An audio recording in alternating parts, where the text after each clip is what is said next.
Good evening, welcome to Northeast 5 Shots. You are watching Northeast 5 Shots Evening Daily Bulletin. This is Anudeep Sharma. Here are the headlines of the day, starting off with the national news. India's COVID-19 vaccination coverage crosses 92 crore mark. Prime Minister Modi interacted with the beneficiaries of Samitwa scheme in Madhya Pradesh today at 12:30 pm through video conferencing. The Samitwa is a central sector scheme of the Ministry of Panchayati Raj that aims to provide property rights to the residents of rural inhabited areas. Reserve Bank of India granted the license to the rupees 6,000 crore National Asset Reconstruction Company Limited.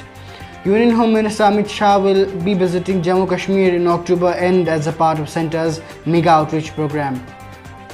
In a bid to curb crime against women, Chief Minister Y.S. Jagan Mohan Reddy called for proper implementation of Disha and felt that the need to ensure that every woman downloads the app on her mobile phone as an effective precautionary measure.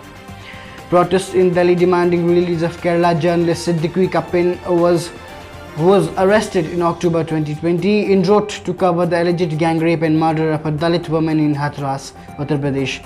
Members of Kerala Union of Working Journalists, PCI and Delhi Union of Journalists joined the protest. BJP has won over 41 of the total 44 seats of the Gandhinagar Municipal Corporation that went to the polls on October 3rd. The Congress party has managed to win 2 seats while the new entrant AAP has bagged 1 seat. PDP President Mehbooba Mufti demands release of Congress General Secretary Priyanka Gandhi in the Uttar Pradesh from detention.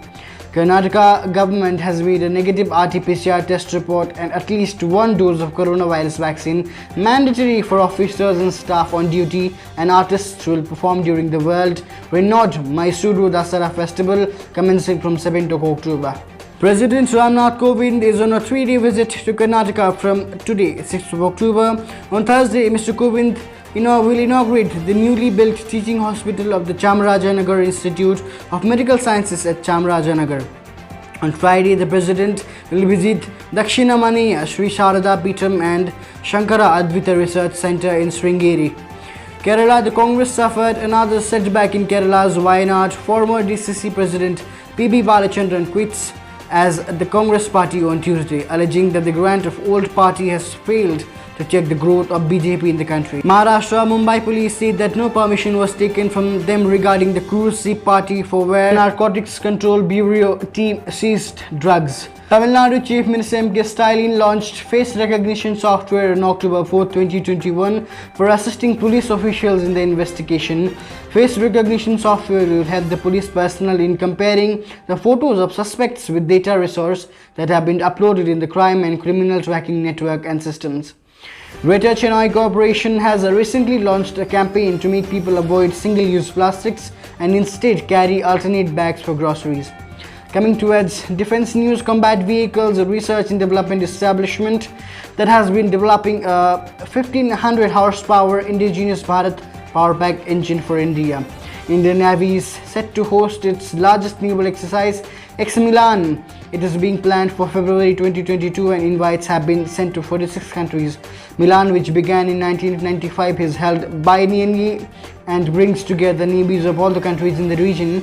It has so far been held at Port Blair but is now being shifted to Visakhapatnam, which offers more space and infrastructure. The 5th edition of India-Japan Maritime Bilateral Exercise JIMEX between the Indian Navy and the Japan Maritime Self-Defense Force will be held in Arabian Sea from today on 6th of October. JIMEX series of exercises commenced in January 2012 with special focus on maritime security cooperation. Bharat Power Pack will also replace the current 1400 horsepower Euro Power Pack based on MTU Series 880 engine acquired from Germany for Arjun Mk1 and Mk1A main battle tank series that are in the production or in the active service. Bharat Power Pack engine comes with the transmission and includes a cooling system, air filtration, preheater, turbocharger, electrical system and power management, and can further be customized for desert or high altitude operations depending on the user requirements. DRDO is set to test long-traveled indigenous technology cruise missile with the indigenously developed Manik engine for the first time for the range of 750 kilometers from the integrated test range if weather permits, even though launch window has been kept open from 6 to 8 October 2021. The 4 astronaut-elects shortlisted to be the part of India's first human spaceflight mission, Gaganyaan, are set to complete the training in aerospace medicine at the Indian Air Force's Institute of Aerospace Medicine soon. Once this training, which will be a basic module, is complete, the astronauts will return to Razia for a break period. Army Aviation Corps has requested Hindustan Aeronautics Limited for an extended tail rotor for the Army version in FOC variant that will go under production soon and delivery planned by the end of next year. HAL plans to deliver 6 light utility helicopters, each for Army and Air Force, by end of 2022. The 8th edition of India-Sri Lanka bilateral joint exercise Mitra Shakti commenced on 5th of October at the Combat Training School Ampara in Sri Lanka. The 2-week-long exercise is being conducted from the 4th to 15th of this month. The Indian Army contingent, comprising of 120 personnel of Infantry Battalion Group and a similar strength from Battalion of the Sri Lankan Army, are participating in the bilateral exercise. Moving towards international news, Foreign Secretary Harshvardhan Shringla on Tuesday called on Sri Lanka President Gotabaya Rajapaksa and discussed ways to further advance the comprehensive bilateral partnership at all levels and reaffirmed the strong ties of friendship and cooperation between the two countries. High Commissioner of India to Bangladesh Vikram Doraiswamy handed over 2 life support ambulances to Bangladesh on 5th of October.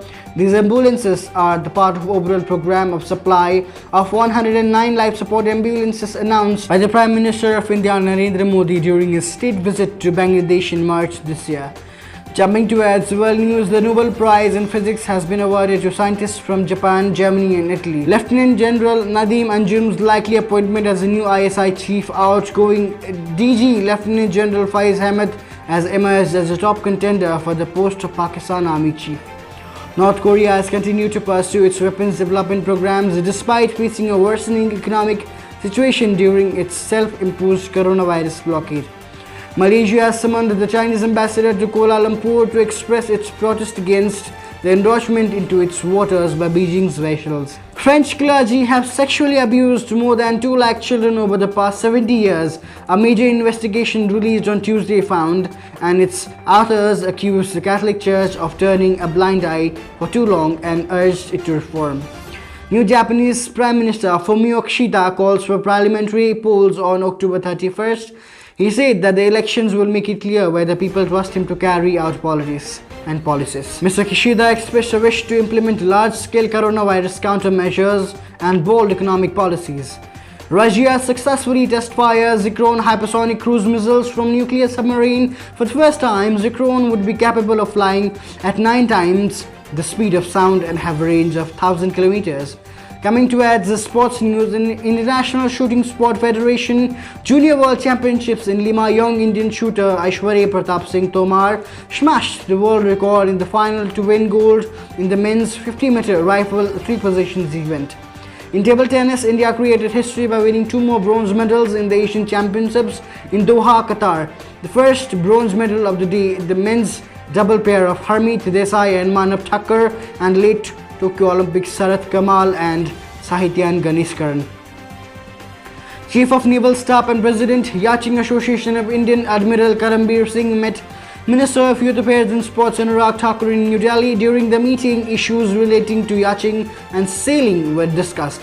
Coming towards the end, COVID update, national at 18,833, India records below 13,000 new COVID-19 cases for the 12th day in a row.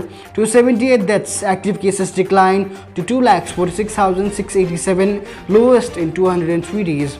More than 6.93 crore COVID-19 vaccines doses still available with the states, union territories, says Centre. This much for today. For more updates, keep following Northeast Web Shots. Thank you. Good night.